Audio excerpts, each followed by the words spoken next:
Hi everyone, welcome to my YouTube channel. तो देखिए, इस वीडियो में उत्तर प्रदेश शिक्षक पात्रता परीक्षा प्राथमिक स्तर का जो है 13 नवंबर 2011 का ये प्रीवियस ईयर प्रश्न पत्र है। और ये प्रीवियस ईयर प्रश्न पत्र जो है तो पर्यावरण अध्ययन यानी ईवीएस का है। तो इसमें हम ईवीएस के 30 क्वेश्चन सॉल्व करेंगे, जो कि जुलाई वाले एग्जाम के लिए मोस्ट इम्पॉर्टेंट है, क्योंकि सेम पैटर्न के क्वेश्चन जुलाई में पूछे जाएंगे। तो आप लोग प्रीवियस ईयर क्वेश्चन का एनालिसिस जितना हो सके उतना करिए, इससे आपको ही बेनिफिट होगा। तो चलिए हम इसमें 121 नंबर क्वेश्चन करते हैं। तो देखिए, 121 नंबर क्वेश्चन में ये पूछा गया है कि लवण जो जल का अवशोषण करता है वो क्या कहलाता है। देखिए, लवण जो जल का अवशोषण करता है उसे हम कहते हैं हाइग्रोस्कोपिक लवण। करेक्ट आंसर इसका हो जाएगा ऑप्शन नंबर फर्स्ट। अब देखिएगा कि हाइग्रोस्कोपिक लवण की प्रमुख विशेषता होती है कि यह अपने आसपास उपस्थित जल के अणुओं को अपनी तरह आकर्षित करके उनका अवशोषण कर लेता है। अगला वाला क्वेश्चन ये है कि पारिस्थितिकी तंत्र एवं प्राकृतिक अधिवासों का संरक्षण तथा उनके प्राकृतिक वातावरणों में प्रजातियों का जीवन क्षम जनसंख्या का रखरखाव एवं प्रतिप्राप्ति के लिए प्रयुक्त पद कौन सा होगा। तो इसमें जो है इसका करेक्ट आंसर हो जाएगा स्वस्थानिक संरक्षण। करेक्ट आंसर इसका हो जाएगा ऑप्शन नंबर बी। अब देखिए कि स्वस्थानिक संरक्षण मतलब पारिस्थितिकी तंत्र एवं प्राकृतिक अधिवासों का संरक्षण तथा उनके प्राकृतिक वातावरणों में प्रजातियों का जीवाश्म जनसंख्या का रखरखाव एवं प्रतिप्राप्ति के लिए प्रयुक्त पद है।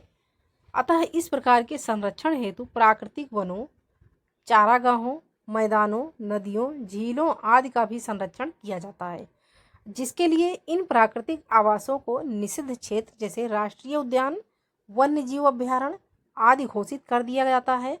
जबकि बहिस्थानीय यानी अपस्थानीय संरक्षण के अंतर्गत अत्यधिक संकटापन्न वन्य जीवों का संरक्षण किया जाता है। तो इस क्वेश्चन का करेक्ट आंसर हो जाएगा ऑप्शन नंबर बी, स्वस्थानीय संरक्षण। अगला वाला क्वेश्चन देखिए कि सामुद्रिक कच्छपों को जीवंत जीवाश्म कहा जाता है क्योंकि वे 150 मिलियन वर्षों से अधिक समय से पृथ्वी में उपस्थित हैं। अब भारतीय महाद्वीप के जल भागों में पाए जाने वाले 5 प्रजातियों की समुद्री कच्छप में सबसे अधिक संख्या किसकी है। तो देखिए, इसका करेक्ट आंसर हो जाएगा ऑलिव रिडले की। भारतीय महाद्वीप के जल भागों में पाए जाने वाले 5 प्रजातियों के समुद्री कच्छप यानी सी टर्टल में सबसे अधिक संख्या ऑलिव रिडले प्रजाति की है। सो इसका राइट आंसर हो जाएगा ऑप्शन नंबर सी। अगला नंबर क्वेश्चन देखिए कि विश्व उष्मायन के लिए निम्न में से कौन सा एक कारक है। तो विश्व उष्मायन के लिए पूछा जा रहा है कि कौन सा एक कारक है। तो इसका राइट आंसर हो जाएगा वाहनों से निकली गैसें। देखिए कि विश्व उष्मायन यानी ग्लोबल वार्मिंग के लिए CO2 carbon dioxide, N2O nitrogen oxide, CH4 methane आदि गैसें उत्तरदायी हैं। और ये गैसें वाहनों के इंजनों के दहन से अत्यधिक मात्रा में उत्सर्जित होती हैं तथा ये गैसें वायुमंडल में पहुंचकर विश्व उष्मायन जैसी समस्या पैदा करती हैं। तो इसका राइट आंसर हो जाएगा option number first. Next number question देखिए, धातुमय प्रस्तर किसे कहा जाता है। तो देखिए, धातुमय प्रस्तर पूछा जा रहा है किसे कहा जाता है। तो धातुमय प्रस्तर कहा जाता है अयस्क को। अयस्क को धातुमय प्रस्तर कहा जाता है। अयस्क से ही विभिन्न प्रकार के धातुओं की प्राप्ति होती है। करेक्ट आंसर इसका होगा ऑप्शन नंबर डी। अगला नंबर क्वेश्चन देखिए कि पेड़ पौधे प्रदूषण को घटाते हैं क्योंकि वे अवशोषण करते हैं। तो पेड़ पौधे जो है प्रदूषण को घटाते हैं, वे क्या अवशोषण करते हैं। Sulphur dioxide, carbon dioxide, carbon monoxide या नाइट्रोजन। तो देखिए, पेड़ पौधे प्रदूषण को घटाते हैं क्योंकि वे अवशोषण करते हैं कार्बन डाइऑक्साइड। करेक्ट आंसर इसका हो जाएगा ऑप्शन नंबर बी, और ऑक्सीजन गैस छोड़ते हैं। तो देखिए, पेड़ पौधे प्रदूषण को घटाते हैं क्योंकि वे कार्बन डाइऑक्साइड का अवशोषण करते हैं तथा ऑक्सीजन का उत्सर्जन करते हैं। अब 127 नंबर क्वेश्चन करिए कि भूकंप मापा जाता है। तो भूकंप मापने वाला पैमाना कौन सा है। तो देखिए, भूकंप मापा जाता है रिक्टर पैमाने में। करेक्ट आंसर इसका होगा ऑप्शन नंबर डी। भूकंप की तीव्रता मापने के लिए रिक्टर पैमाने का प्रयोग किया जाता है तथा यह रिक्टर पैमाना सिस्मोग्राफ यंत्र में लगा रहता है। अगला नंबर क्वेश्चन देखिए। तो अगला क्वेश्चन ये है कि महासागरों में जल स्तर वृद्धि का क्या कारण है। तो महासागरों में जल स्तर वृद्धि का कारण पूछा जा रहा है, क्या है। तो ध्रुवीय प्रदेश में बर्फ का पिघलना। देखिए इसमें व्याख्या की वैश्विक ऊष्मन के प्रभाव से पृथ्वी का तापमान बढ़ रहा है तथा तापमान के बढ़ने से पहाड़ों तथा ध्रुवीय प्रदेशों में जमे प्रदेश पिघलने लगे हैं, जिसके कारण पिघले हुए बर्फ के जल महासागरों में आ जाते हैं और महासागरों का जल स्तर बढ़ने लगा है। अब नेक्स्ट नंबर क्वेश्चन है कि वातावरण में अत्यधिक हानिकारक सल्फर मिश्रित गैस है। तो वातावरण में अत्यधिक हानिकारक पूछा जा रहा है कि सल्फर मिश्रित कौन सी गैस है। तो करेक्ट आंसर इसका हो जाएगा option number D, sulphur dioxide. देखिए वातावरण में अत्यधिक हानिकारक सल्फर गैस ऑक्साइड के रूप में मिलती है और यह गैस सल्फर डाइऑक्साइड यानी SO2 है। सो राइट आंसर इसका होगा ऑप्शन नंबर डी। अब देखिए अगला वाला क्वेश्चन, वायु प्रदूषण को कम किया जा सकता है। तो वायु प्रदूषण को किसके द्वारा कम किया जा सकता है। तो ऑप्शन नंबर फर्स्ट है वृक्षों द्वारा, यानी वृक्षों द्वारा जो है तो वायु प्रदूषण को कम किया जा सकता है। देखिएगा कि कार्बन डाइऑक्साइड गैस के उत्सर्जन से वायु प्रदूषण में वृद्धि होती है और इस वृद्धि को नवीकरण के द्वारा रोका जा सकता है, वनीकरण के द्वारा रोका जा सकता है, यानी वृक्षारोपण के द्वारा जो है तो रोका जा सकता है, क्योंकि वृक्ष कार्बन डाइऑक्साइड CO2 का अवशोषण करते हैं और ऑक्सीजन यानी O2 का उत्सर्जन करते हैं। तो इसका राइट आंसर हो जाएगा ऑप्शन नंबर फर्स्ट।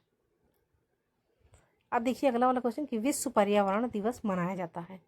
तो ये तो बहुत आसान सा क्वेश्चन है कि विश्व पर्यावरण दिवस कब मनाया जाता है।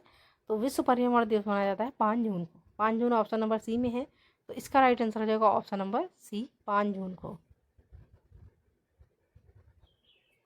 अगला नंबर क्वेश्चन देखिए कि सूर्य के हानिकारक किरणों से पृथ्वी को कौन सा स्तर सुरक्षित रखता है। कौन सा स्तर होता है, यानी कौन सा लेयर होता है जो कि सूर्य की हानिकारक आने वाली किरणों को रोकता है। तो पहला है आयन मंडल, सेकंड है ओजोन मंडल, सी है क्षोभ मंडल तथा चुंबक मंडल। तो देखिए इसका करेक्ट आंसर हो जाएगा ऑप्शन नंबर बी, समताप मंडल। समताप मंडल के निचले हिस्से में ओजोन गैस की एक परत पाई जाती है। करेक्ट आंसर इसका होगा ऑप्शन नंबर बी, ओजोन स्तर। और ये कहाँ पाई जाती है। तो समताप मंडल के निचले हिस्से में ओजोन गैस की एक परत पाई जाती है, जिसे हम ओजोन मंडल कहते हैं। ओजोन परत सूर्य से आने वाली हानिकारक किरणों यानी अल्ट्रावायलेट किरणों को अवशोषित कर लेती है और परावैंगनी किरणों से पृथ्वी की उष्णता में वृद्धि होती है तथा अनेक प्रकार के शारीरिक विकार उत्पन्न होते हैं। यानी जब डायरेक्ट परावैंगनी किरणें आप पृथ्वी पर आएंगी तो उससे अनेक तरह के मनुष्यों में बीमारियां पैदा होंगी, स्किन संबंधी खास करके। तो इसका राइट आंसर हो जाएगा ऑप्शन नंबर बी।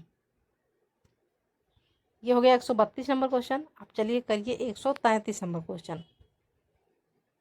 तो 133 नंबर क्वेश्चन में पूछा गया है कि किसी जगह के फ्लोरा और फाइना सूचित करता है। तो किसी जगह के फ्लोरा और फाइना जो है तो क्या सूचित करता है। तो देखिए इसका राइट आंसर होगा कि पेड़ पौधे एवं जंतुओं को। किसी जगह की फ्लोरा और फाइना सूचित करता है पेड़ पौधे एवं जंतुओं को। अब इसमें व्याख्या देखिए कि फ्लोरा और फाइना पेड़ पौधों और जंतुओं की उपस्थिति को इंगित करता है। और वनस्पति विज्ञान में अंग्रेजी शब्द फ्लोरा के दो अर्थ हैं। एक होता है वनस्पति को, आमतौर पर किसी विशेष क्षेत्र में प्राकृतिक रूप से उत्पन्न हुई वनस्पति या स्थानीय वनस्पति के वर्णन के लिए संदर्भ किया गया, देखिए संदर्भित किया गया, जबकि फ्लोरा पुस्तक है या अन्य कार्य जिसमें वनस्पतियों और पौधों के रेखा चित्र के साथ विभिन्न प्रकार के पौधों की पहचान और विवरण होते हैं, उनके लिए संदर्भित किए जाते हैं। वनस्पति के अध्ययन के साथ वनस्पति को तैयार करना फ्लोरोरिस्टिक्स कहलाता है।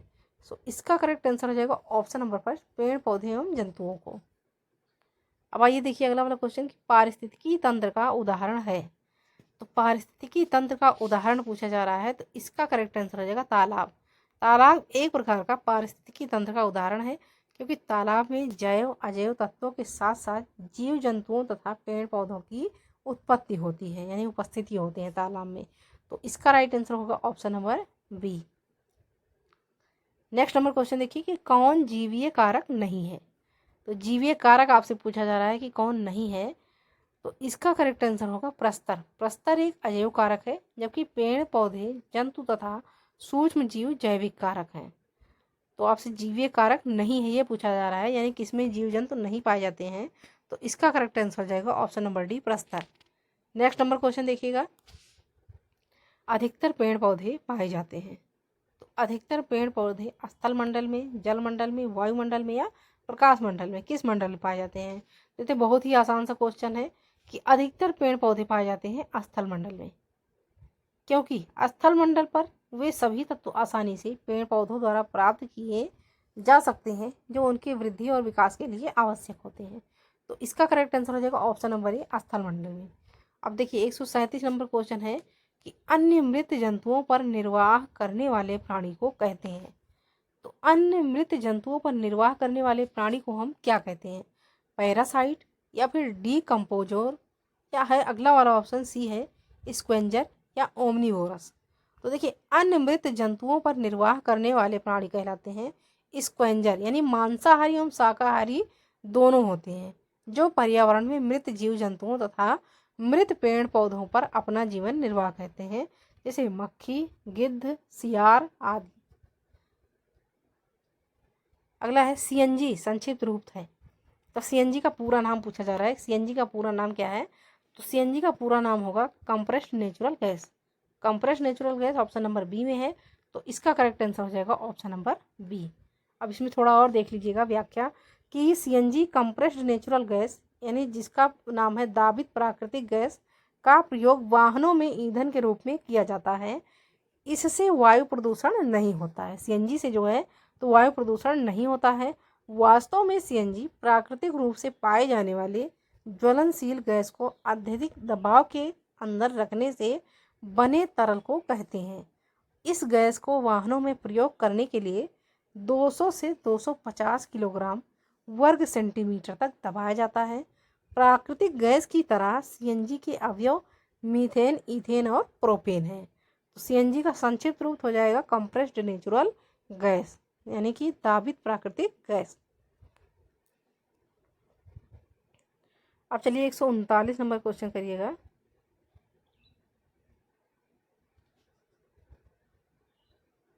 तो देखिए 139 नंबर से लेकर के 150 नंबर तक क्वेश्चन जो है तो हम अगले वीडियो में कराएंगे। तो ऐसे ही वीडियो के लिए चैनल को सब्सक्राइब कर लीजिए, क्योंकि जब तक पेपर जुलाई तक जब पेपर होगा तो जुलाई तक हम प्रीवियस ईयर क्वेश्चन कराते जाएंगे। तो चलिए, धन्यवाद, थैंक यू।